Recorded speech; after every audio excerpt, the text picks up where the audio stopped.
அனைவருக்கும் வணக்கம். சற்று முன் வெளியான முக்கிய அறிவிப்பின்படி ஆகஸ்ட் 14ஆம் தேதி இன்று தமிழகத்தில் அடுத்த 3 மணி நேரத்திற்கு கனமழை பெய்யக்கூடும் எனவும், மேலும் அடுத்தடுத்த நாட்களில் தமிழகத்தில் கனமழை நீடிக்கும் என சென்னை வானிலை ஆய்வு மையம் தெரிவித்துள்ளது. இதை பத்தி நம்ம வீடியோல பார்க்க போறோம். வீடியோவை கடைசி வரைக்கும் ஸ்கிப் பண்ணாம பாருங்க. வீடியோக்குள்ள போறதுக்கு முன்னாடி இந்த வீடியோக்கு ஒரு லைக் பட்டனை பிரஸ் பண்ணிக்கோங்க. இதுவரைக்கும் இந்த சேனலை சப்ஸ்கிரைப் பண்ணாதவங்க சப்ஸ்கிரைப் பண்ணிக்கோங்க. சற்று முன் சென்னை வானிலை ஆய்வு மையம் வெளியிட்டுள்ள அறிவிப்பில் தமிழக பகுதிகளின் மேல் ஒரு வளிமண்டல கீழடுக்கு சுழற்சி நிலவுகிறது. இதன் காரணமாக தமிழகத்தில் இன்று அடுத்த 3 மணி நேரத்தில் செங்கல்பட்டு, விழுப்புரம், கடலூர், மயிலாடுதுறை, புதுக்கோட்டை, திருச்சி, கரூர், தேனி, விருதுநகர், தென்காசி, திருநெல்வேலி, கன்னியாகுமரி ஆகிய மாவட்டங்களில் அடுத்த 3 மணி நேரத்திற்கு கனமழைக்கு வாய்ப்புள்ளதாக வானிலை ஆய்வு மையம் தெரிவித்துள்ளது. மேலும் இன்று தமிழகத்தில் ஒரு சில இடங்களிலும் புதுவை மற்றும் காரைக்கால் பகுதிகளிலும் இடி மின்னலுடன் கூடிய லேசானது முதல் மிதமான மழை பெய்யக்கூடும்.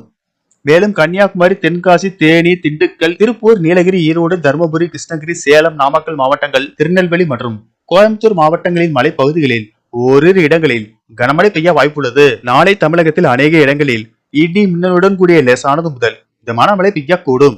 நீலகிரி, ஈரோடு, கிருஷ்ணகிரி, தருமபுரி, சேலம், நாமக்கல், திருப்பத்தூர், வேலூர், ராணிப்பேட்டை, காஞ்சிபுரம் மாவட்டங்கள் மற்றும் கோயம்புத்தூர் மாவட்ட மலைப்பகுதிகளில் ஓரிரு இடங்களில் கனமழை பெய்ய வாய்ப்புள்ளது.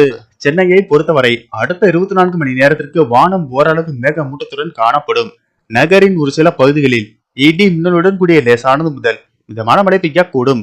மேலும் மன்னார் வளைகுடா, தென் தமிழக கடலோர பகுதிகள், குமரிக்கடல் பகுதிகளில் சூறாவளி காற்று மணிக்கு 55 கிலோமீட்டர் வேகத்தில் வீசக்கூடும் என்பதால் மீனவர்கள் அந்த பகுதிகளுக்கு செல்ல வேண்டாம் என எச்சரிக்கை விடுக்கப்பட்டுள்ளது.